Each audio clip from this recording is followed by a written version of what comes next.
Hare.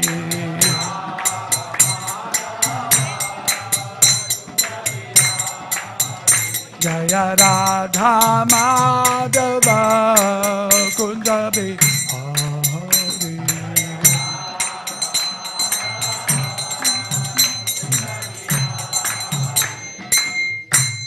Jaya Vishnupada Paramhamsa Prabhu-Acharya.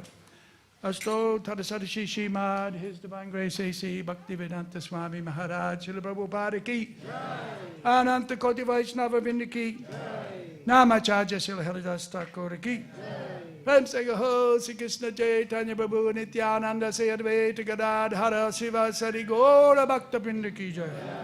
Shri Shri Radha Krishna Gopinatha Shama Kunda Radha Kunda Giri Govardhana ki, Shri Vrindavan Dham ki, Shri Mayapura Navadvip Dham ki, Shri Purushottam Chetra ki, Shri Ganga Maya ki jai, Shri Jamuna Maya ki jai, Bhakti Devi ki jai, Tulsi Devi Maharani ki jai, Harinam Sankirtana ki jai, Srila Prabhupada's Treasure and Book Distribution ki jai, Kantaraj Śrīmad Bhāgavatam ki jai, Nitai Gaura Premanandi. Oh, glories to the assembled devotees. Oh, glories to the assembled devotees. Oh, glories to the assembled devotees. Oh, glories to C.C. Guru and Gauranga. Oh, glories to Srila Prabhupada.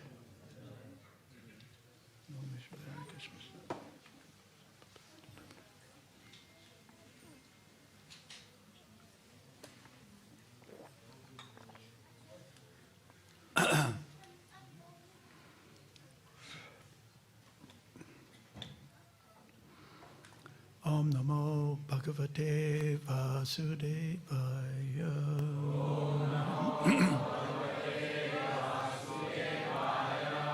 Om Namo Bhagavate Vasudevaya.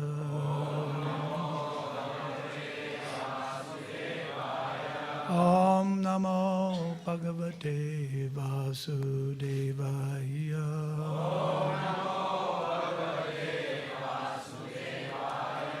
Om Namo Bhagavate Vasudevaya.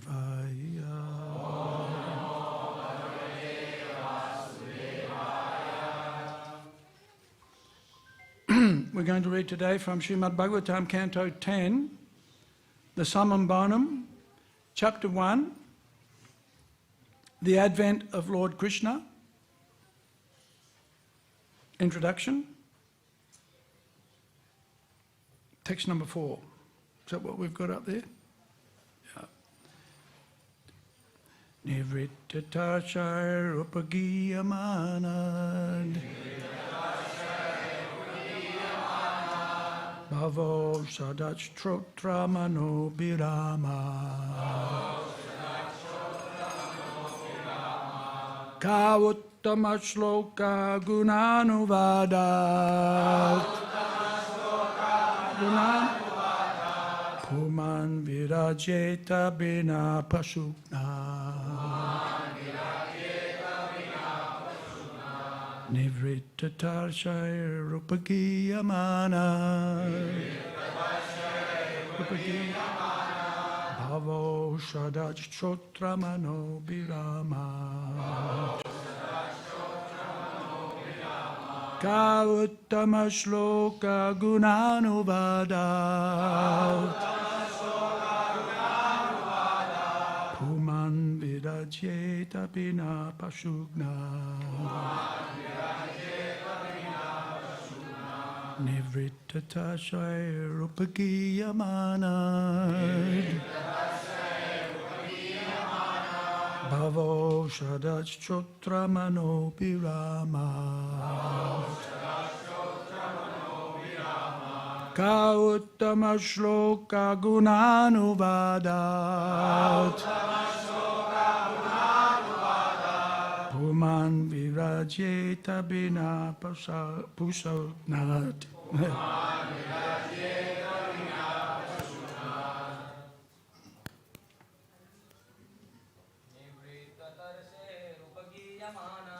Nivrittata Shaya Rupagiyamana Bhavo Sharachchotra Mano Biramat.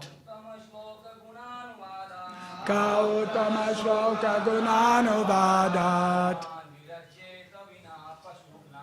Pumam Viracheta Bina Pusugnat. Nivrittatasya Rupagiyamanad. Bhavo Sharachchotra Mano Biramat. Kautama Shloka Gunanuvadat. Pumam Virajeta Bina Pasugnat. Nivrittatasya Rupagiyamanad.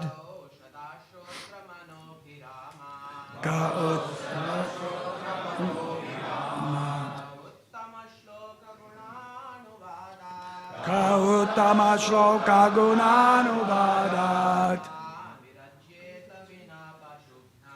Pumam Virajeta Bina Pusagnat. Ladies? Nivrittatasya Rupagiyamanad. Bhavo Sachachchotra Mano Biramat. Kautama Shloka Gunanuvadat. Pumam Virajeta Bina Pasugnat. Nivrittatasya Rupagiyamanad. Bhavo Sachachchotra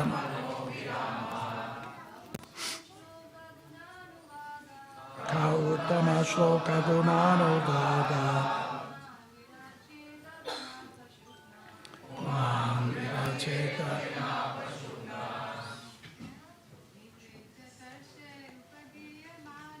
Nivrittatasya Rupagiyamanad.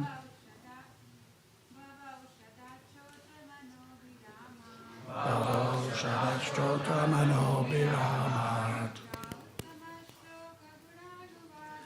Kautama Shloka Gunanuvadat. Pumam Virajeta Bina Pasugnat.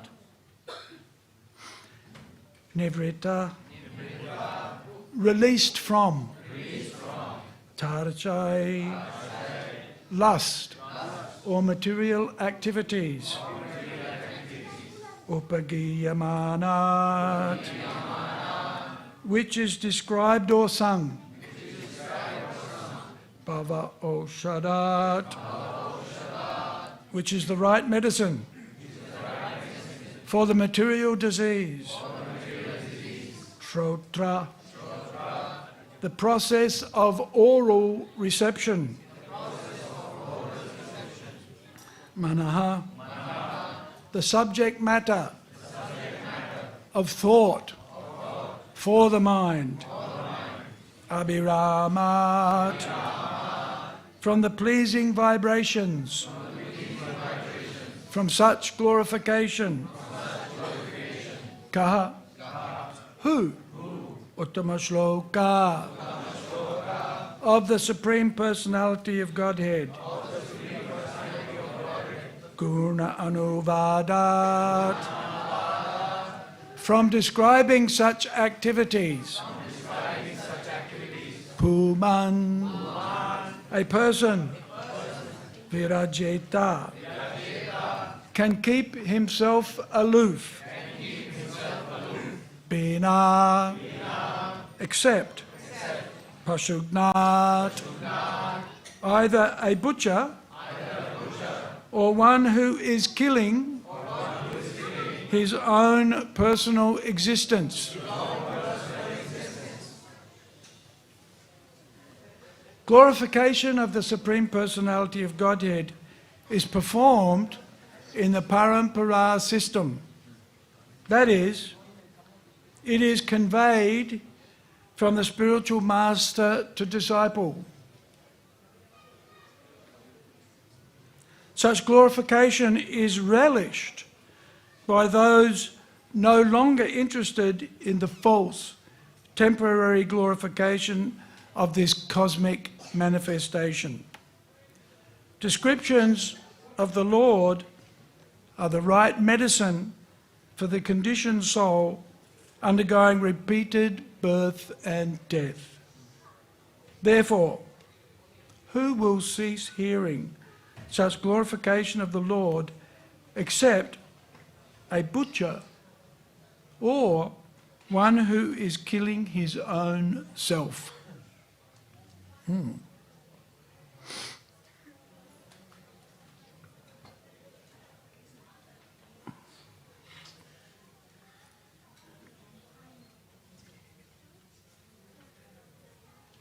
Om Ajnana-timirandasya Kananjana Salakaya Chakshu Unmilitam Jena Tasmaye Shri Gurave Namaha Shri Chaitanya Manobhishtam Stapitam Jena Bhutale Swayam Rupa Kadamahayam Dadati Svapadantikam Mukam Karoti Vachalam Pangum Langayate Girim Yat Kripa Tamaham Bande Shri Gurum Dinatavinam Paramananda Madhavam Shri Chaitanya Ishwaram. Purport. In India, it is the practice among the general populace to hear about Krishna, either from Bhagavad-gita or from Śrīmad Bhāgavatam, in order to gain relief from the disease of repeated birth and death. Although India is now fallen, when there is a message that someone will speak about Bhagavad-gita or Śrīmad Bhāgavatam, thousands of people still gather to hear. This verse indicates, however, that such recitation of Bhagavad-gita and Śrīmad Bhāgavatam must be done by persons completely freed from material desires. Nivritta tarshai. Everyone within this material world, beginning from Brahma down to the insignificant ant, is full of material desires for sense enjoyment. And everyone is busy in sense gratification. But when thus engaged, one cannot fully understand the value of Krishna Katha, either in the form of Bhagavad-gita or in Śrīmad Bhāgavatam.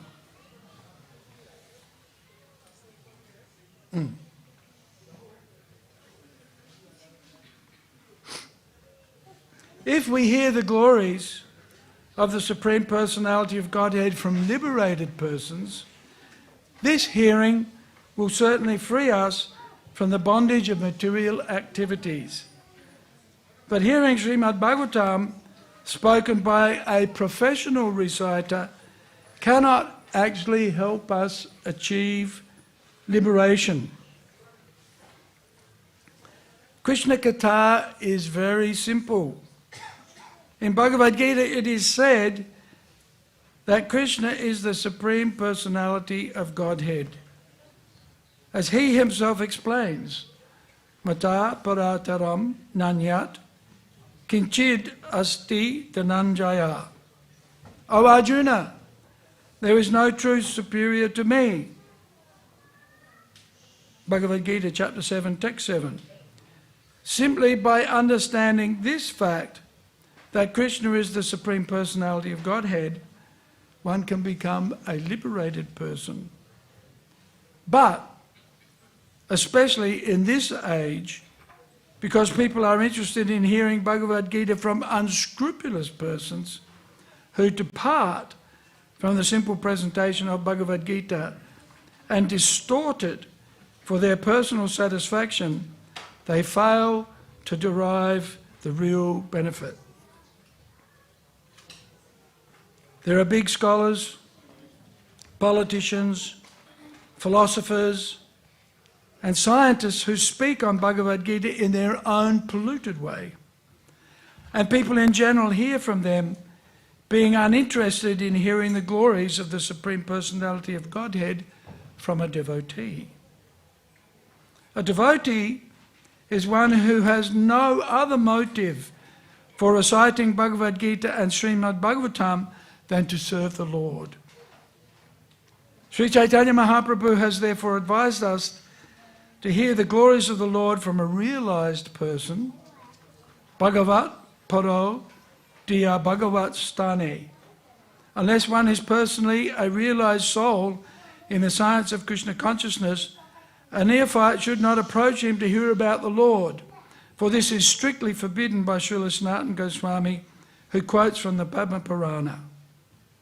Avaishnava Mukodgirnam Putam Hari Katam Ritam Shravanam Naiva Kartavyam Sarpochistam Yata Poyaha. One should avoid hearing from a person not situated in Vaishnava behaviour. A Vaishnava is Nivritta Trishna. That is, he has no material purpose. For his only purpose is to preach Krishna consciousness.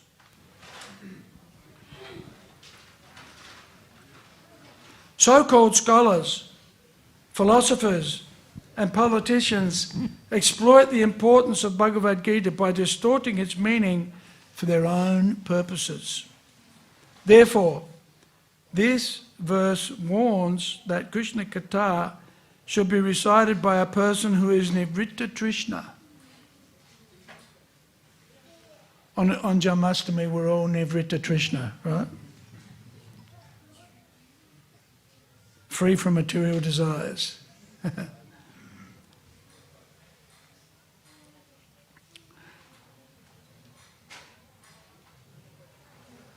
Sukadeva Goswami epitomizes the proper reciter for Śrīmad Bhāgavatam, and Parikshit Maharaj, who purposefully left his kingdom and family prior to meeting death, epitomizes the person fit to hear it.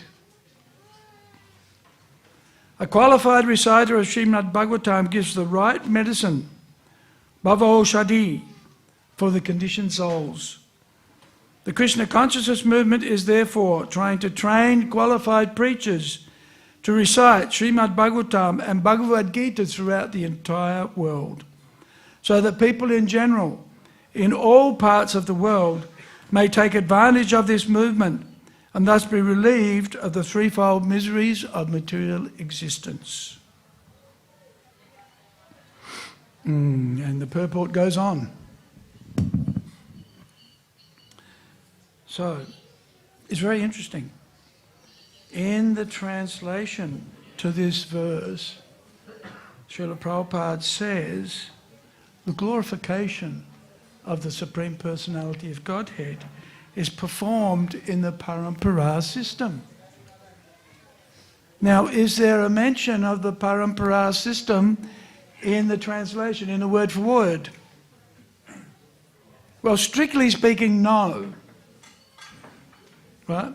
It's not mentioned. But what is mentioned is the process of hearing from a qualified person, right? Which is what the Parampara system is meant for. It's meant for distributing knowledge, as Prabhupada points out here at the end of this third paragraph. Krishna consciousness is for distributing, giving others knowledge or learning. But before we can give knowledge or learning to others, we have to receive it ourselves. Right? And the process of receiving it is this process of regularly hearing the Bhagavad-gita or regularly hearing the Śrīmad Bhāgavatam from devotees. Right? That's and the motivation of the devotees who engage in that process, Shravanam, Kirtanam, especially Bhagavat Shravan, hearing the topics about Krishna, is performed by the devotees without material motivation. Right? Nivrittatarshar upagiyamanat. This glorification of Krishna, especially on today, his appearance day, right, is the medicine by which we can be relieved of the burdens, of the coverings, of the anxieties, the pangs, Prabhupada says, the pangs of material existence. Very powerful. A simple activity, very simple activity. But within that simple activity of hearing about Krishna, Krishna resides himself. Srimbatam swa kata Krishna punya shravana kirtana redya badrani, what is it? Redya badrani. That's all mumbling for me. What is it? Srimbatam swa kata Krishna punya shravana kirtana Ridyantasto hi abhadrani vidunoti surit satam. Just have to wait for a little while. It comes, it's in there, it's just going to come out. So, punya, it's pious to hear Srimbatam swa kata Krishna, Krishna kata. Right? Krishna kata. Hiyabhadrani, it removes the inauspicious things within the heart. Our material attachments, material attractions, our sufferings as a result of engagement with the material energy, seeking pleasure. So it's interesting, isn't it? We have a number of activities for purification within our Krishna consciousness practice.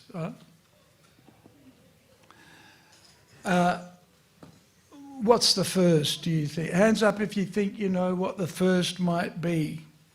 And it starts with a J. Only one person. Yep. Japa. Yeah, usually we start with japa.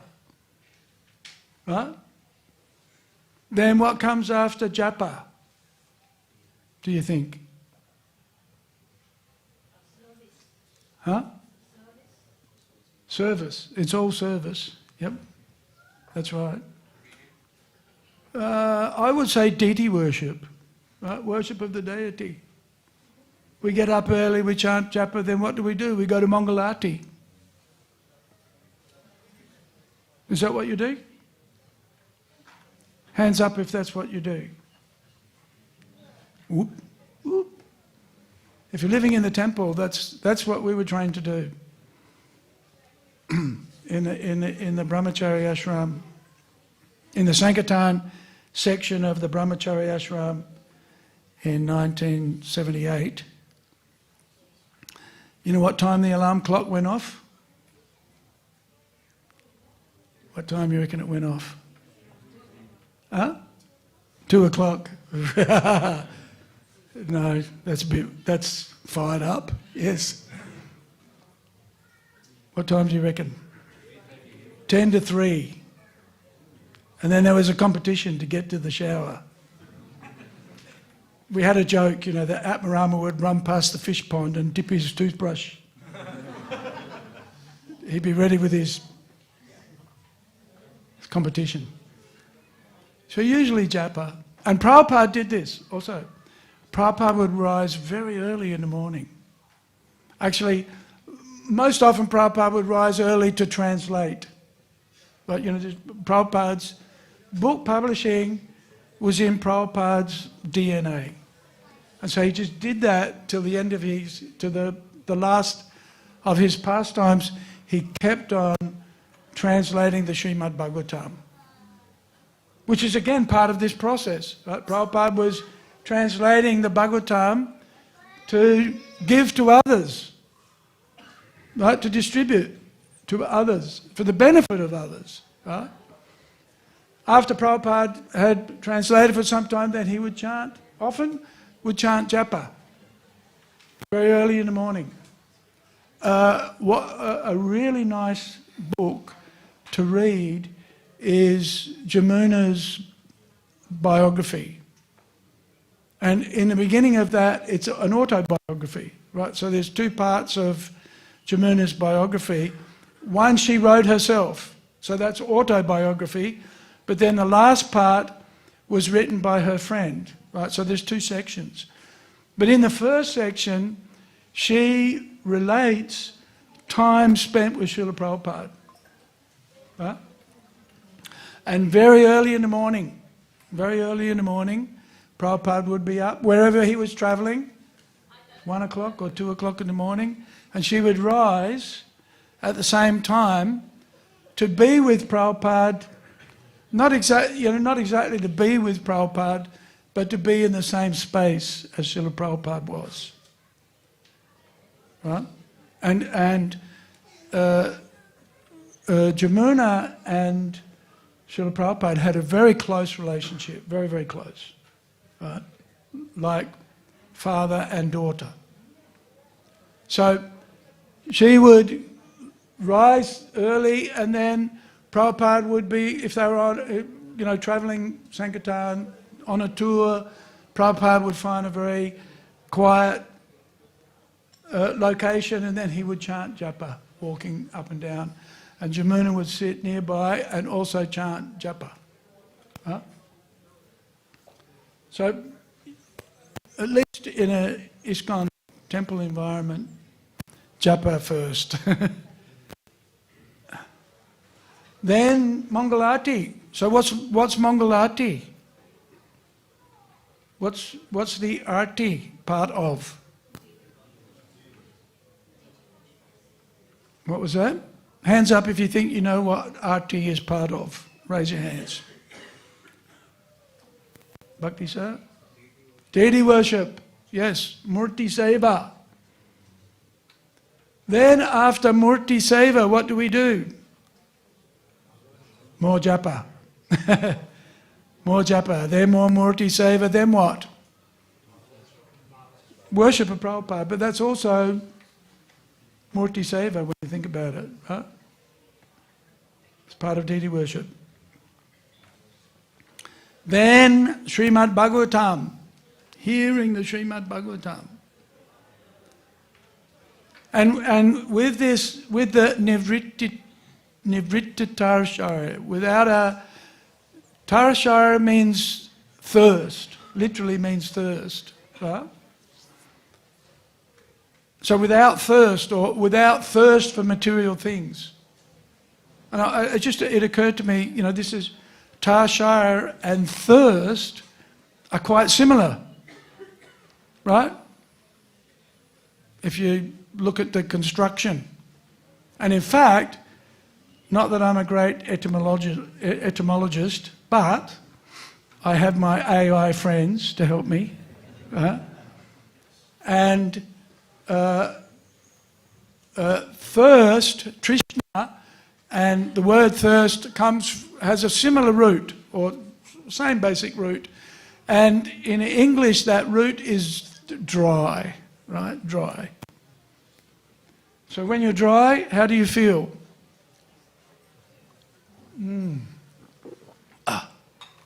Actually, there's nothing sweeter than water. Right? Have you noticed? I had a friend who told me once, I don't like the taste of water. What? There's something wrong with you. So, the desire to hear about Krishna in the association of the devotees without a material motivation is considered to be the medicine for the devotees, right? It's the medicine. Chanting of Hare Krishna is also one form of the medicine.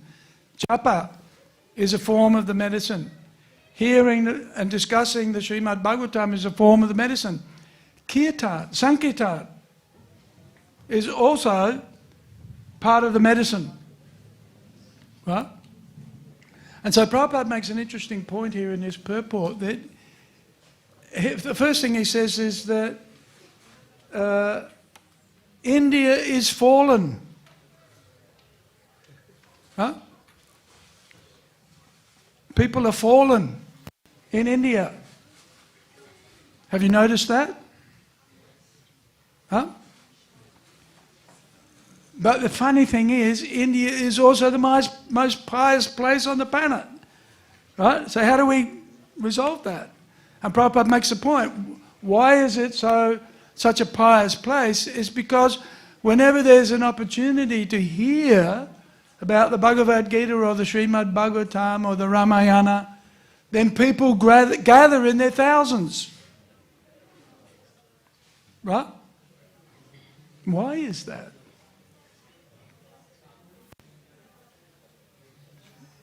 There's a certain psychometric, a word that I picked up yesterday. Psychometric. And where do you think I got that from? Some Maya place, right? No, it's bona fide.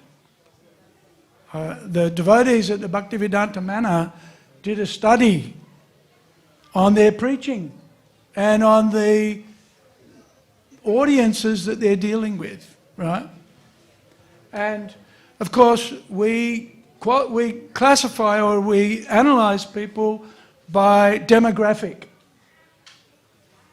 And what's that? Often by ethnicity, by gender, by wealth, how much money do you earn, by qualification. How many people here have got a bachelor's degree? Please raise your hands. How many of you got master's degrees? Very qualified. Okay, right? So we analyze audience by demographic. But what the devotees at the Bhaktivedanta Manor discovered was we also need to analyze people by psychometric. What does that mean? Well, one of the qualities and characteristics, especially of the devotees who come from Bharat-vasha, but any devotee really, is this introspective quality. Right? Why do people come and hear the Bhagavad-gita? Why do they come and hear the Śrīmad Bhāgavatam? Why do we gather today to hear about Krishna's birth, Krishna's appearance, and his pastimes? Why do we do that? We're not looking for a material benefit from doing that. Right? We're not looking for some external material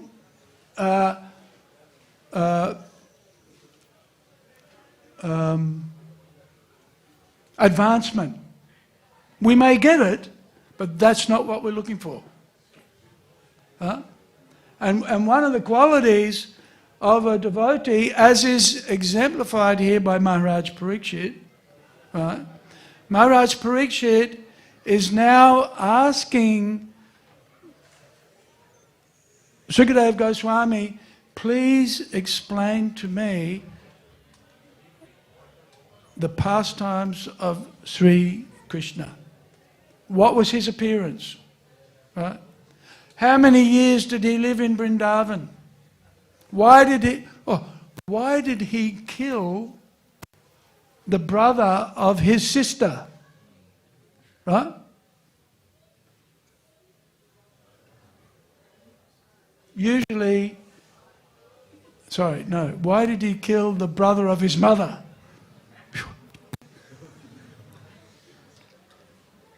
Wake up, Australia.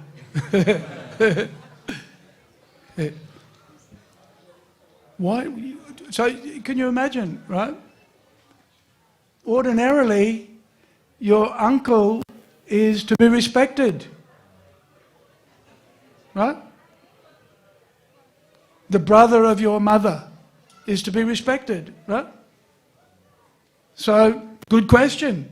Why did he kill the brother of his mother, his uncle?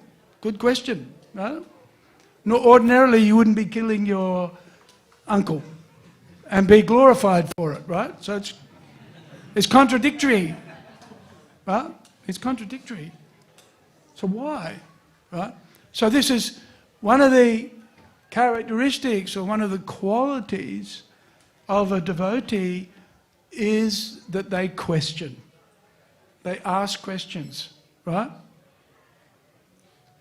But of course in a particular way, right? In a pranipatena. What's pranipat mean? What's that? Respectfully or submissively. Pranipat. And then prashnena. Respectful inquiry. Right? This is the code of honor of a devotee. Be respectful to others. One can inquire, but it is done in a respectful fashion. And then, of course, the other characteristic of a devotee that demonstrates nivritti-tarashaya, right? That freedom from thirst, or that freedom from calm, freedom from personal desire, is demonstrated by the desire to serve, sevaya, right? So there's an inquiry. It's done humbly, and then with a mood of, with an offering of service. Right? This is the difference between materialistic activity and spiritual activity, right? It's free from material motivation. These are some of the these are qualities that exist in somebody who the seed of bhakti has awakened. Right? There's nivritti-tarashaya. There's no thirst for material acquisition. In other words, the motivation of the devotee is pure. And so this is a characteristic, this is a psychometric, if you like, that exists especially in India when people are, there's a Bhagavat-gita class or there's a Bhagavatam class. Oh, let's go. Right? Usually, because Prabhupada does make the point that in India, even though there's a strong inclination and a tendency and a natural attraction for hearing about the Bhagavad-gita and the Bhagavatam, still not many people know the Bhagavad-gita or the Śrīmad Bhāgavatam. Right? Why is that? Prabhupada mentions it in a purport. I read it. Does anybody have an idea? Why is it that even though people like to hear the Bhagavad-gita and the Śrīmad Bhāgavatam, they don't understand it and they don't follow it? Why is that? Yes, that's why Prabhupada mentions in the purport and in the translation, parampara. They're not hearing from the right people, hearing from the wrong people. Very interesting. So, this characteristic of hearing, or this characteristic of introspection, and wanting to hear from those who, Tadviti pranipatena pariprasnena sevaya. So those who know the truth are approached in this proper fashion, right? What is it? What's the next?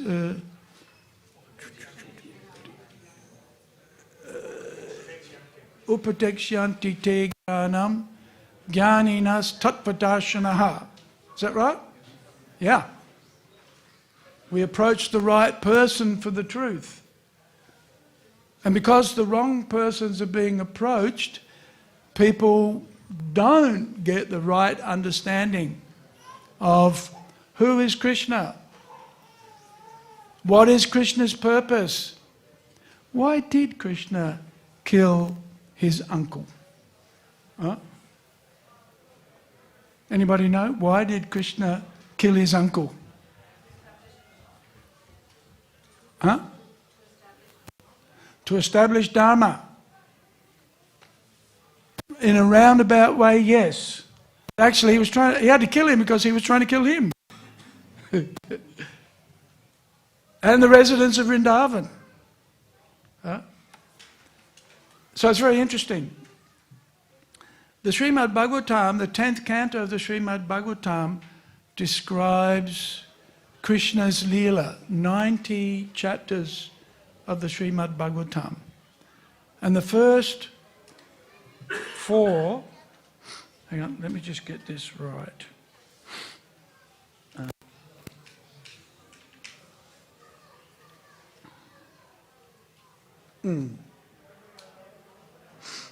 Okay, chapters 1 to 4 deal with what, do you think?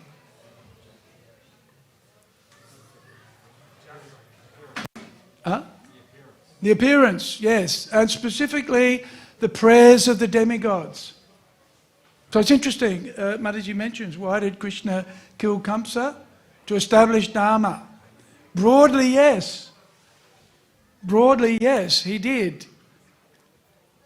And that's in a response to the prayers of the demigods who approached Lord Vishnu, Kshirodakashayi Vishnu, right?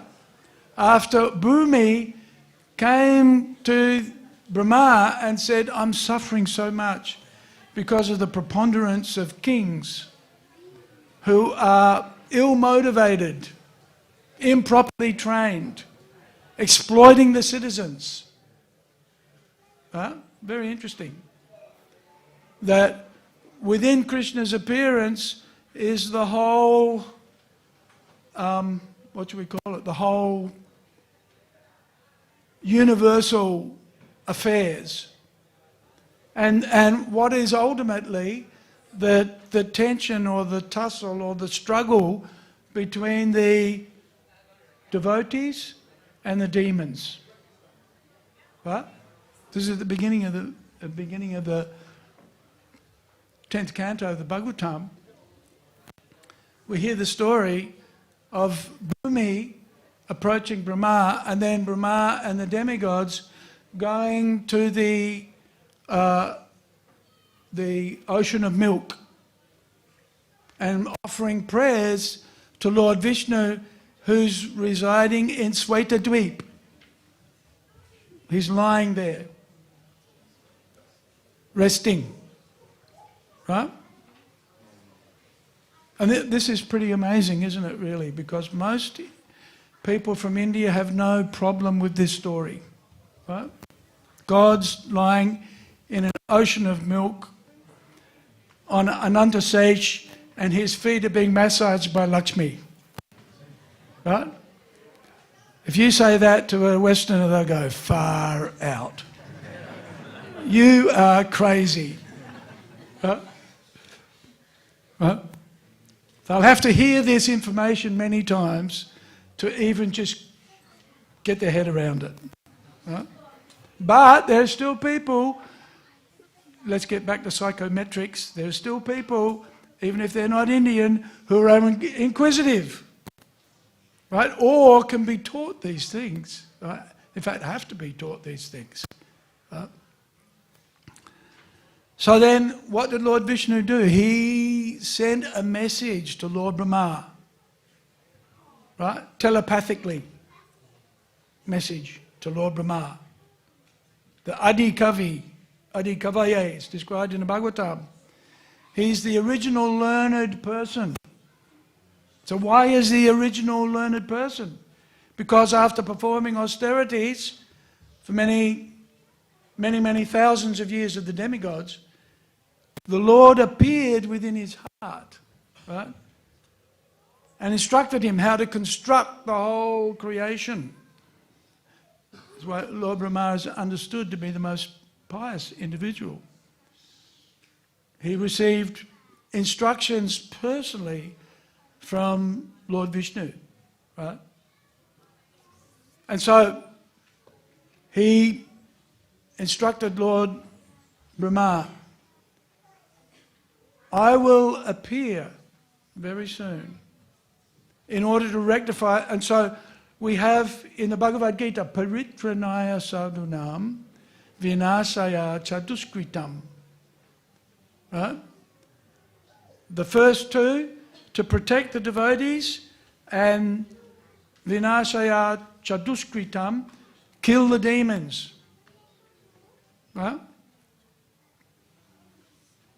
And then dharma samstapanataya. Third is establish the principles of dharma. Right? And one of the methodologies for establishing dharma is to kill all of the Asuric kings. Right? It's one of the reasons for Krishna's appearance. And so it's interesting. We have the first 4 chapters deal with Brahma's prayers and the appearance of the Lord. And then after that, we have the pastimes of Krishna where? After the birth, where does Krishna go? Vrindavan. Yeah, very interesting.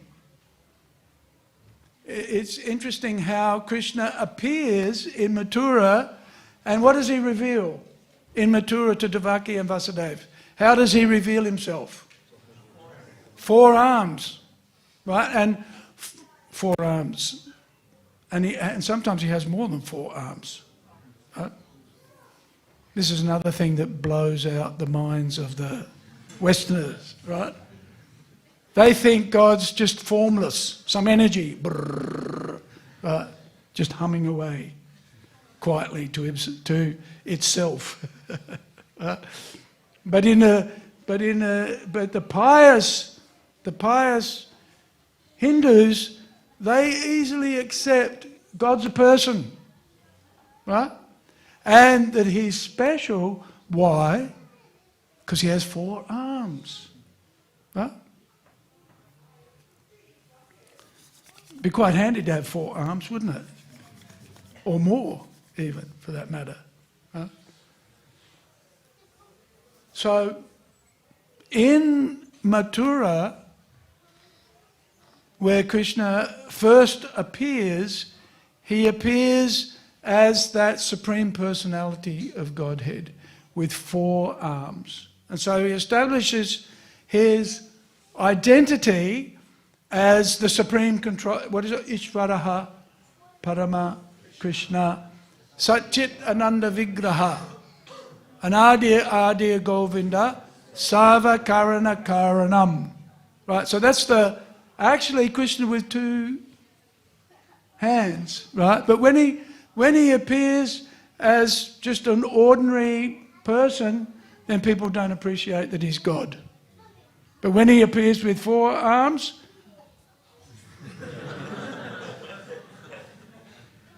right? When he appears with 4 arms, everybody knows. Whoa!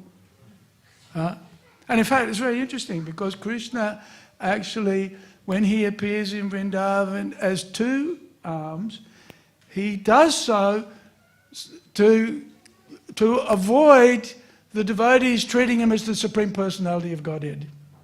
Right? Because he wants to exchange love and affection with first of all Nanda and Yashoda. Right? So interesting, born in Mathura, but then taken by Vasudeva to Braj, right? To Gokul, right? And then apparently appears, because Vasudeva then takes, and it's quite the whole setting of Krishna's appearance is quite mystical, right? And esoteric. It's hidden. And if you look at the externals of it, it's bewildering. If you look at it from the material perspective, and why materialistic people have trouble understanding Krishna, the transcendence of Krishna's appearance, is because if you look at it from an external point of view, it doesn't make sense. It doesn't make sense. Right? He's appeared in Mathura, now he's appearing again in Braj. What about Yogamaya? Because actually Yogamaya was born also to Mother Yashoda, but taken back to Mathura to bewilder Kamsa. Right? Bewilder Kamsa. There's a lot. In the pastime of Krishna's appearance, there's a lot going on. Right? But if we study it carefully, we can see within Krishna's activities, he's achieving many things. Right? He's fulfilling the benediction that was given to Sutapa and Prishni, was it? Is that right? Yeah. Who wanted to have four-armed Vishnu as their child. So he was satisfying them. They then took birth as Vasudeva and Devaki. And so that satisfied that desire of devotees again to be the parents of the Lord. Of course, we know that actually God isn't born, right? Just like we're not born also. Although we all pay attention to our birthdays, don't we? But strictly speaking, according to the Bhagavat-gita, we're not born. It's just like changing clothes, right? You go to bed at night, you put on your pajamas, right? When you wake up in the morning and take a bath, you put on your fresh clothes, right? So it's just like changing clothes. Now the interesting thing about Krishna's appearance is it looks like the same as ours, but it's not. Because when he appears, he doesn't actually change his form. His form is eternal. Woo! Again, more far outness, right? But the pious devotees love to hear these things. They love to inquire about these things, to understand the nuance and the subtleties of the Lord's appearance. And how actually the Lord's appearance is being done under we discussed this the other day. There's the spiritual energy, there's the material energy, and then in between is us. Right? We're what's called Tatashta Shakti. That means we can be influenced by the spiritual energy, or we can be influenced by the material energy. Have any of you had that experience? Influenced by the material energy? Raise your hands. Oh, only a few of you. That's good. Yeah. So, when Krishna appears, he's never ever influenced by the material energy. Not like us. We can be influenced by the spiritual energy and the material energy. And the whole process of bhakti, sadhana, bhakti, is to move from the material influence to the spiritual influence. That's the whole purpose.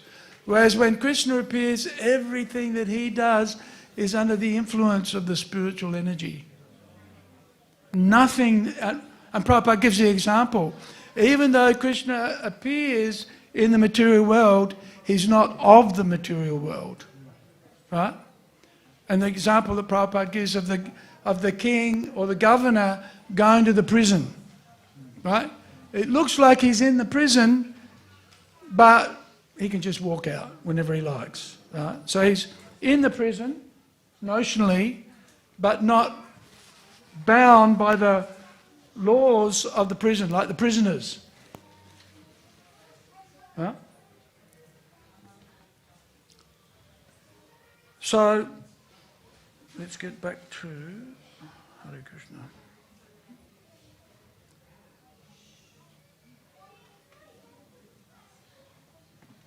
Primarily, Krishna's pastimes are broken into three.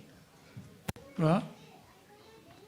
Braja Leela, Mathura Leela, and Dwarka Leela. Right?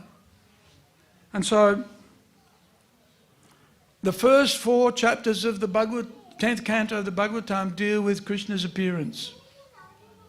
Right? The prayers of beginning with Vasudeva and Devaki's wedding, which kind of sets the tension for the whole set of pastimes, right? Because at the wedding, there's a voice. This is another thing that Indians don't have a problem with, voices coming out of the clouds, right? You can see it in Bollywood movies. There's all sorts of voices. And the fact that they love to break into a song and a dance just at any moment. So there's a voice, but an ominous voice that chastises Kamsa and says, "You are a fool. Don't you know that the 8th son of Devaki will kill you?"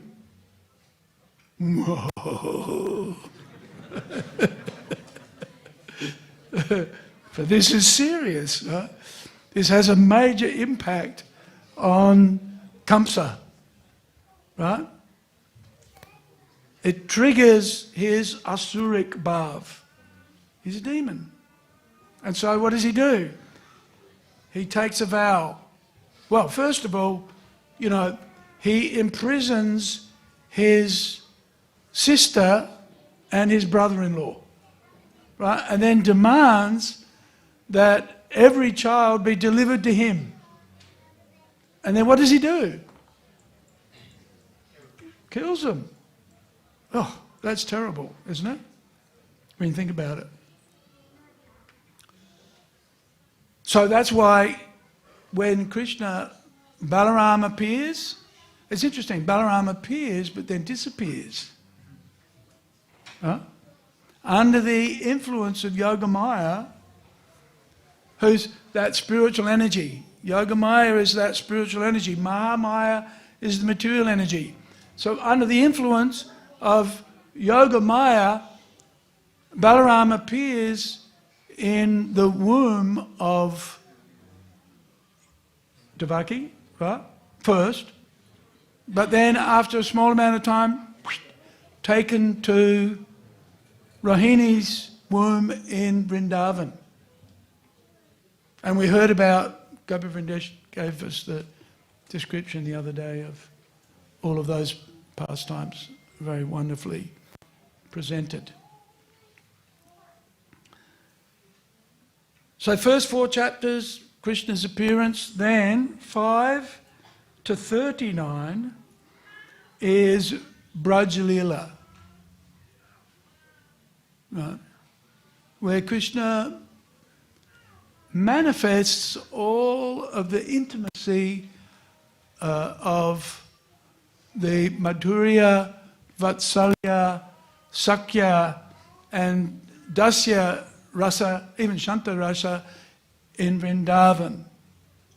as an ordinary, well, not just a two-armed Krishna, playing a flute, herding the cows, and killing a lot of demons, that's true. It's very interesting. So you've got this interesting framework within which Krishna performs his pastimes and within which Krishna demonstrates different relationships with his devotees. So this is the Paritranaya Sadhunam, that engaging with his devotees and pleasing the devotees. Also, Vinasaya Chaduskritam, killing the demons, the Dushkrita. The Dushkrita literally means bad doers, right? Or the baddies. He's friendly and protects the goodies, the devotees, and he destroys the Dushkrita, the demons. And that's mentioned right at the beginning of the 10th canto. Mushtika, Aga, Chanura, and many others. Jarasandha, blah, blah, blah, blah, blah. They all had taken a vow to persecute the Yadus. And of course, it's very interesting because Lord Vishnu had advised the Lord Brahma, tell the other demigods I want them to take birth in the Yadu dynasty because I'm going to appear in Braj and in Mathura and in Dwarka to perform my pastimes, right? And one of the reasons why what's his name? Kamsa got upset was because Narada Muni, he was convinced by Vasudeva that Vasudeva would, Vasudeva said, it's not going to be the first son that kills you, it's only going to be the 8th, so you can wait. Right? But then Narada Muni went to Kamsa and said, all the demigods are going to take birth soon, and Krishna's going to take birth soon, and you're in trouble. Right? That was broadly the message. So then Kamsa decided, okay, I'm going to kill all of them. Right? Right. So it's an interesting meditation. So 1 to 4 is Krishna's appearance. And within the womb of Devaki, then all of the demigods come and offer prayers and glorification.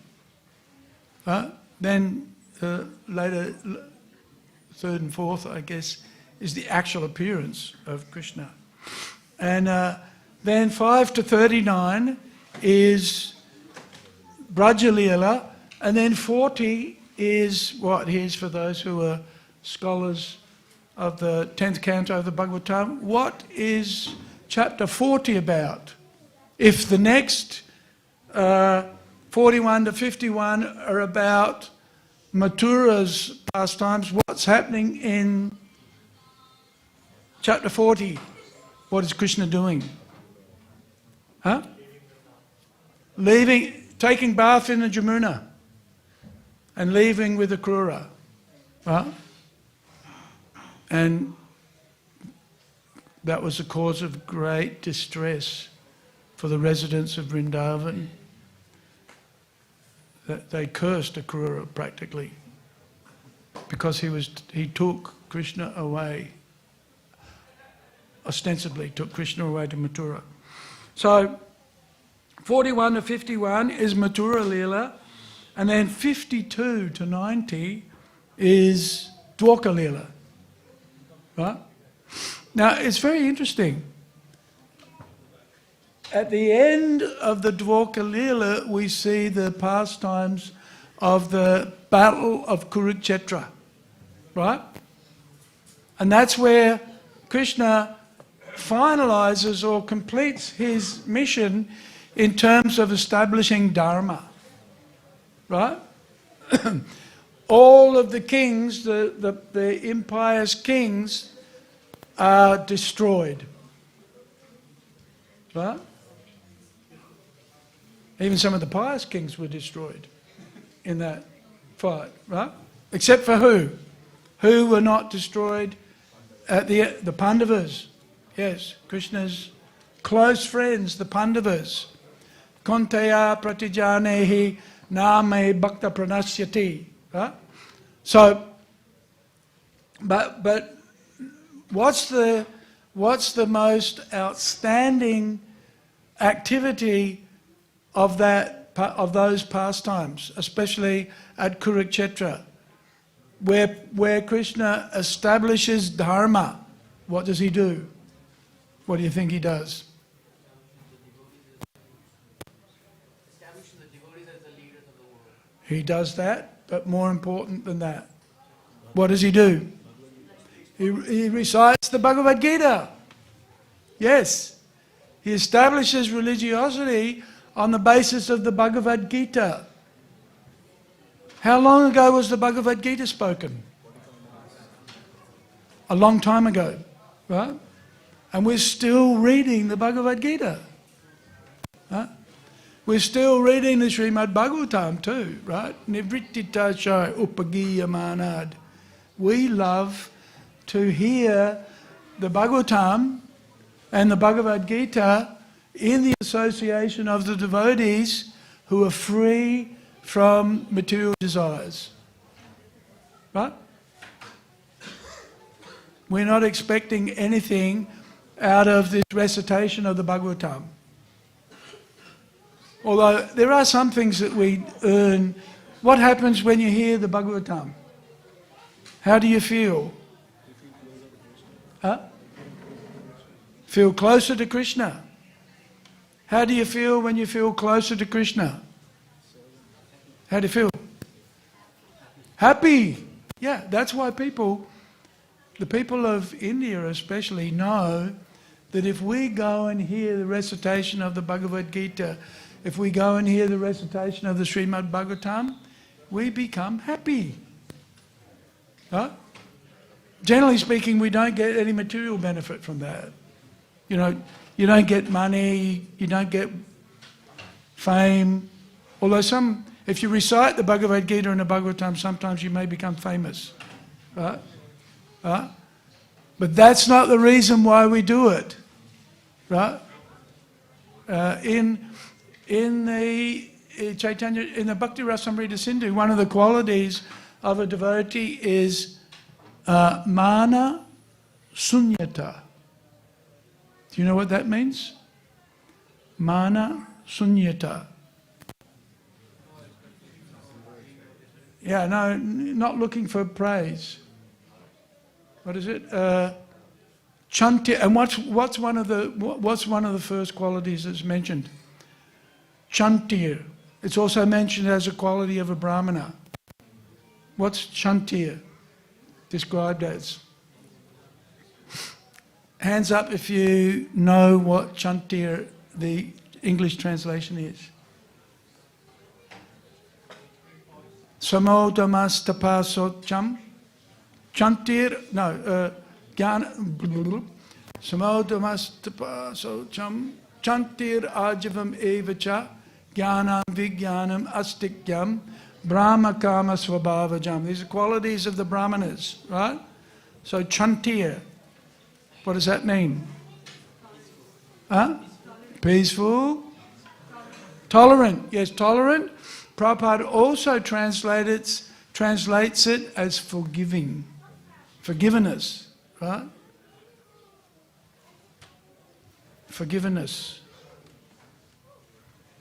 It's okay, Prabhu. I forgive you. You may have to exercise that quality quite a bit in life. Chantir. But then, avyarta kalatvam, never wants to waste time in Krishna's service. Right? Never wants to waste time. I'll read these qualities. Very interesting.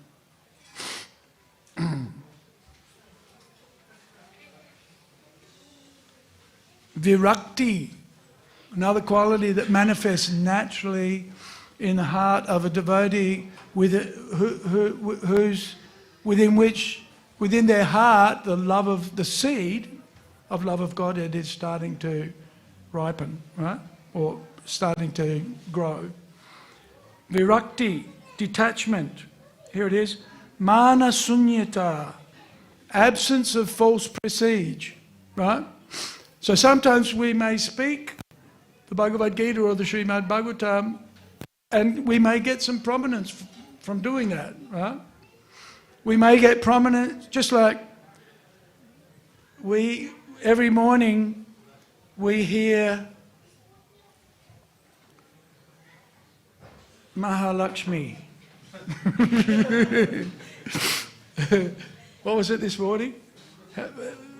5 sets of Bhagavatams, 4 sets of Chaitanya, two sets of Chaitanya Charitamrita, right? And then everybody goes, Jai, Haribol. Right?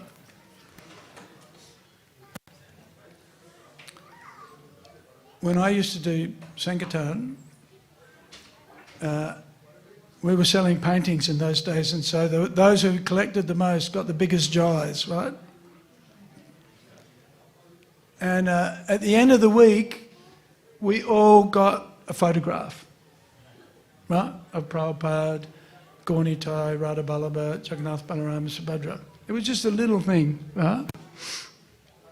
But everybody appreciated the fact that we got some appreciation, right? But here, quality of a devotee is mana sunyata. Actually, we shouldn't be looking for recognition. Right? This is the quality of a devotee. If we're regularly hearing the pastimes of Krishna, regularly hearing the Bhagavad-gita, regularly hearing the Śrīmad Bhāgavatam, then this quality, for the day. Right? For the day when we perform our devotional service without expecting something. Right? Do you ever think like that? Or you're not getting enough recognition anyway, so it's just natural. You don't expect anything. Right? So we have to be careful about this. Mana sunyata. Not wanting... And I tell you, it can happen. I've been a devotee for some years, so I start thinking, I've been around here for a long time. Step aside, okay?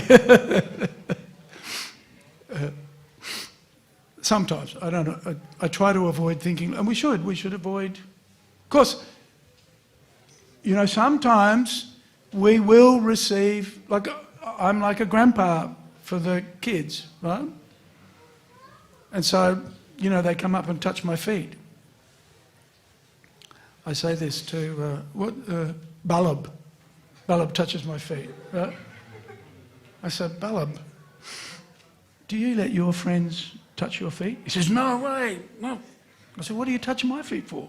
He said, wait, doesn't come. But it is interesting that you can be a friend with children. You have to be, at my age, you've got to be a friend with the kids, but also allow them to respect you, because that's the proper etiquette, right? That's the proper etiquette. The parents are saying, touch his feet. And I'm saying, don't touch my feet. That's appropriate, right? But at the same time, because I'm like a grandpa, I'm also a teacher, right? So we respect devotees who are elderly, we respect those who are teachers. This is our culture. That's just an interesting part of that culture that we mentioned before, right? Part of, even though Prabhupada says that India is fallen, still he says, and even though Vedic culture is dead, right? Prabhupada says there are still remnants of Vedic culture that are beneficial for everybody, right? And Prabhupada gives the example, just like an elephant, a dead elephant is also useful, right? Of course, an alive elephant is a lot more useful. Right? So, Ashabandha is another qualification of a devotee who's hearing Krishna's pastimes, who's chanting Hare Krishna, who's associating and serving with the devotees without, what is it? Nivritta-tashaya. That's the beginning of this verse. Nivritta-tashaya. They always have the hope that today I'll get Krishna's mercy. Today I will get Krishna's mercy. And even if you don't get Krishna's mercy, it's Krishna's mercy anyway. Right? So there's that hope and samutkanta, eagerness. There's eagerness and enthusiasm to chant Hare Krishna, to hear the Bhagavatam, to serve the deity, to serve in the association of the devotees. And namagane, having a taste for chanting Hare Krishna. This is important. These are the qualities that arise in somebody who has awakened, or the seed of love of God, it is starting to fructify, not fructify, what do seeds do? Sprout, right? And grow, right? And asakti tat gunakyane. They love to hear these qualities of Krishna. I remember when it might have been 1979, 1980, we didn't have a big festival like this, right? And we used to sit in what's now the dining room and read the Krishna book in the morning. Had a full morning program, Bhagavatam class. Then Brahmachari's service was to go into what's now the dining room, used to be reception, and we'd read the Krishna book. And I used to think, oh God, this is torture. Why can't I just go to sleep? And when are we going to have something to eat?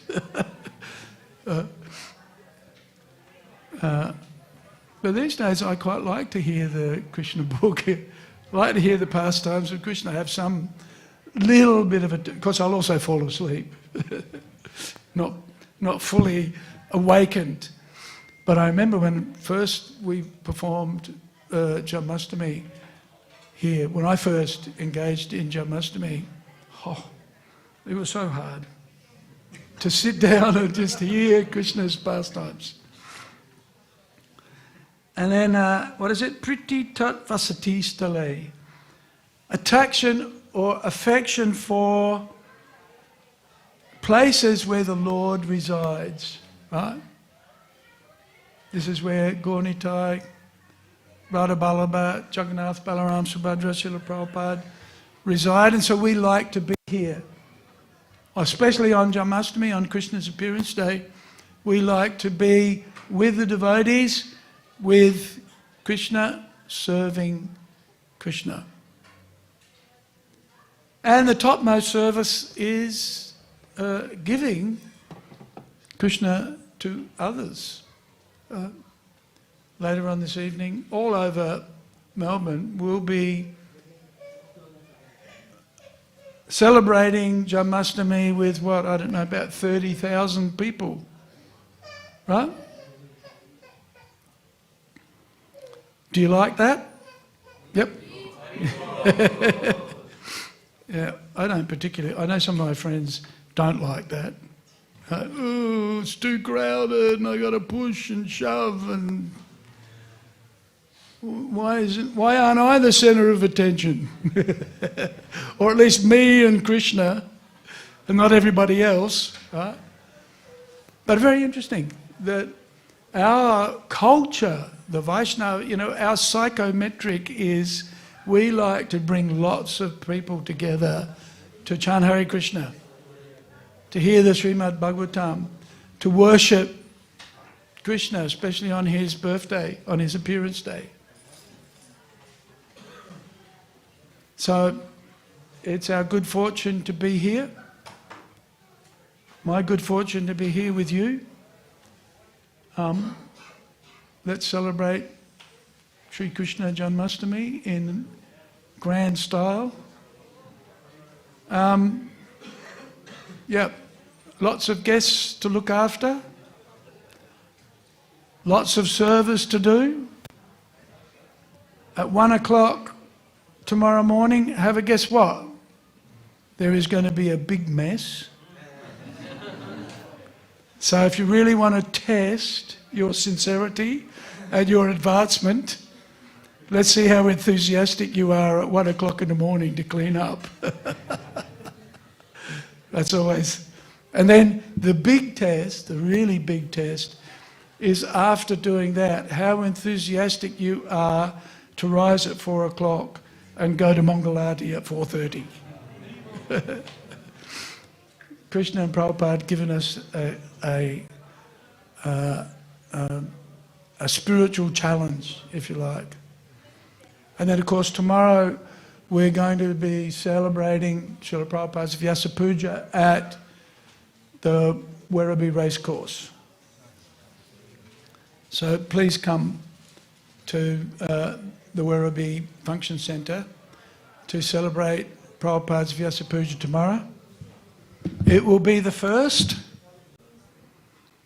and it may very well be the last. But don't tell anybody I said that, okay? Don't tell the Wyndham guys that. What? We'll cross that out of the YouTube video. No, I shouldn't say that. I'm being cheeky. I have my preferences, obviously. But you know, we should appreciate the efforts and encourage and support and praise the efforts of the devotees in Wyndham, the devotees in Hume, and the devotees also in KC who are celebrating Janmashtami. So this year, four locations. So that's a credit to those devotees who are performing those services broadly spread around Melbourne. So Hare Krishna, Grantaraj Śrīmad Bhāgavatam ki, Srila Prabhupada ki, Gaura Bhakta Vrinda ki.